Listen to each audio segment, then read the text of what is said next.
Willst du mich jetzt verarschen? Haben wir die falsche Schaltung gekauft? Oder was? Ja, ich weiß es nicht.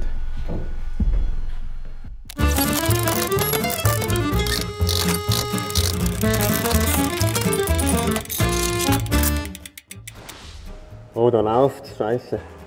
Auch wenn nicht immer alles rundgelaufen ist, sind wir richtig zufrieden, wie die Lackierung der Rahmen rausgekommen ist. Geil. Die fertig gesprayten Rahmen lassen sich definitiv sehen. Jetzt muss aus der Rohling ein Velo werden. Das ist unsere geile Werkstatt.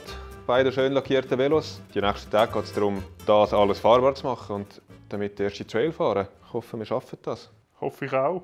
Der Marius macht Pionierarbeit das mal. Das ist so eine Eigenbauvorrichtung zum, wie sagt man denn denen? Dem sagt man auch Steuersatz. Der Steuersatz liegt im Steuerrohr. Mit den Lager, die noch reinkommen, kann man die Gabel später bewegen und so das Velo steuern. Das ist einer der heikelsten Teile, weil die unbedingt gerade drin liegen müssen. Mit selber basteltem Werkzeug pressen wir die zwei Metallteile ein. Zum Glück haben wir schon Dutzende YouTube-Videos geschaut und wissen in der Theorie, wie das Ganze funktioniert. Was meinst du, Manu, habe ich das gut gemacht? Ich würde sagen, sieht nicht so schlecht aus. Steuersatz, check.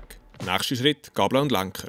Das sind sehr zentrale Teile, weil von dort nachher Kabel für Bremsen, Sattelstütze, Schaltung und Motor weglaufen. Dazu müssen wir aber zuerst das zu lange Rohr von der Gabel mit einem Rohrschneider kürzen. Kanten schleifen, Fett an und mit dem Vorbau am Rahmen anmachen. Yes, Gabel dran! Zeit für eine Gelato-Pause zum Träumen. Ein Glas am Meer nach dem Trip auf Italien. Wäre schon schön. Schon geil. Das sieht auch noch geil aus, das Goldige noch rein. Next Step, Bremsen montieren.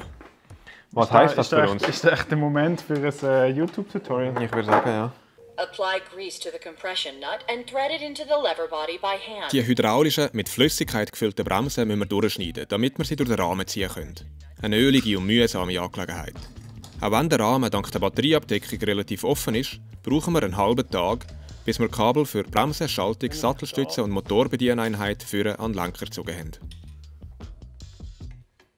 Noch voller Hoffnung und Vorfreude starten wir in den zweiten Tag. Ich glaube, so der Moment, wo die Pedale trittst und Schub kommt, das ist wahrscheinlich schon noch speziell. Heute irgendwo auf so einem Berg oben mit dem Velo. Schaffen wir das?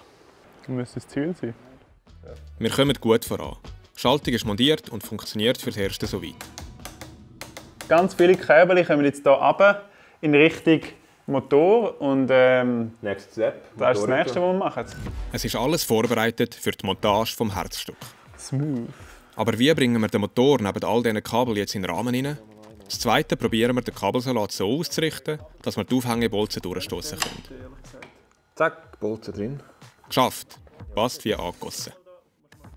Dann fehlt jetzt eigentlich nur noch die Kette, damit wir die Schaltung richtig einstellen können. Haben wir zumindest gedacht.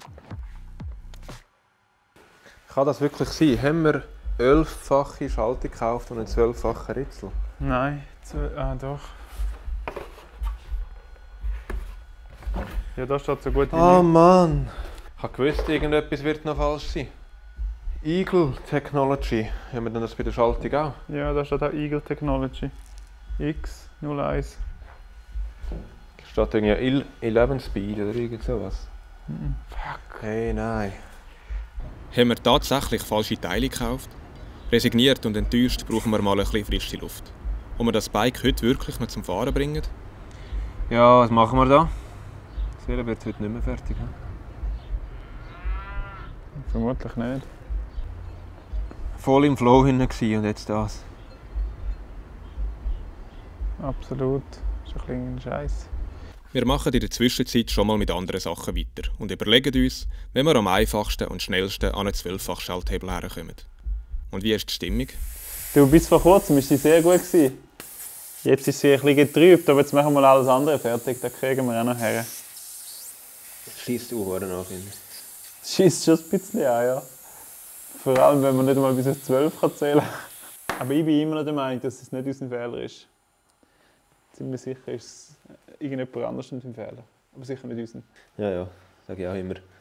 Wir hoffen auf ein Erfolgserlebnis, wenn wir den Motor zum ersten Mal einschalten. Weil wir aber beide Angst vor der nächsten Enttäuschung haben, sind wir uns nicht ganz einig, wer es zuerst wagen soll. Wenn mein Velo jetzt angeht und alles funktioniert, heisst das noch lange nicht, dass dies auch funktioniert. Ja, das ist so, ja. Aber da wären wir einen Schritt weiter. Und so wie ich dich kenne, Ich könnte schon ein Tennisräuchchen aufsteigen. Am Schluss wagt es der Marius. Ich glaube, die haben uns Scheiße verkauft. Ich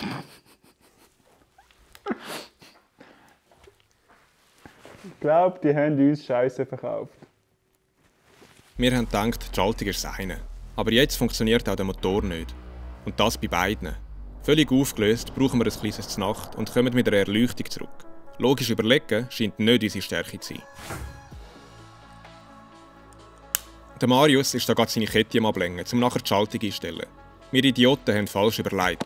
Es braucht natürlich nicht 12 Schaltvorgänge, um vom 1. bis in den 12. Gang zu schalten, sondern nur 11. Zum Ingenieur lange es vielleicht noch nicht, aber immerhin sind unsere Probleme behoben, wenn wir die Schaltung sauber einstellen. Und auch der Motor funktioniert, nachdem wir alle Kabel nochmal aus- und wieder eingesteckt haben.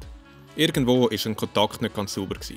Unerwartetes Happy End zu später Stunde sozusagen. Ja! Yeah. Willst du mich verarschen? Es tut! Willst du mich verarschen? Unglaublich, es tut! Es tut! Es kommt etwas. Diesen Erfolg müssen wir natürlich feiern. Wenn noch nichts sauber eingestellt ist und die Kabel vom Velo hängen. Moment. Da mal drauf. Ist noch nicht richtig eingestellt und alles. Sattel aufstellen. Da läuft er. Mir läuft er auch. Was tust du rein? Das Eis mal. 3, 2, 1, los. Oh, mal, er kommt. Er kommt! Ui. Nice! Nice! Das Fünfi. Sehr geil. Geil. Wow!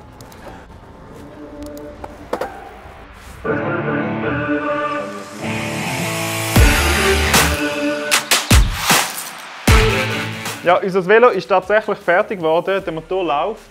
Die interessanteste Frage, die jetzt noch im Raum steht, ist, wie weit langt unsere 840 Wattstunden Batterie? Und das finden wir heraus, indem wir irgendwo auf einer geraden Strecke, zum Beispiel um einen See herumfahren und einfach mal fahren im Full Mode, bis die Batterie leer ist.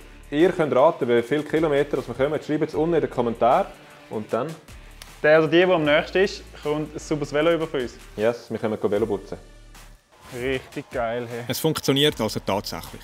Mit null Erfahrung haben wir es geschafft, ein fahrbares E-Bike zu bauen. Ein bisschen stolz dürfen wir schon sein. Ob es auch ruppige Trails easy meistert, was die Reichweite ist und ob wir es weiterempfehlen, so etwas selber zu machen, siehst du in der nächsten Pedalato-Folge. Das ist ein brutaler Unterschied. Das ist ein Unterschied, ja. Das ist schon Wahnsinn.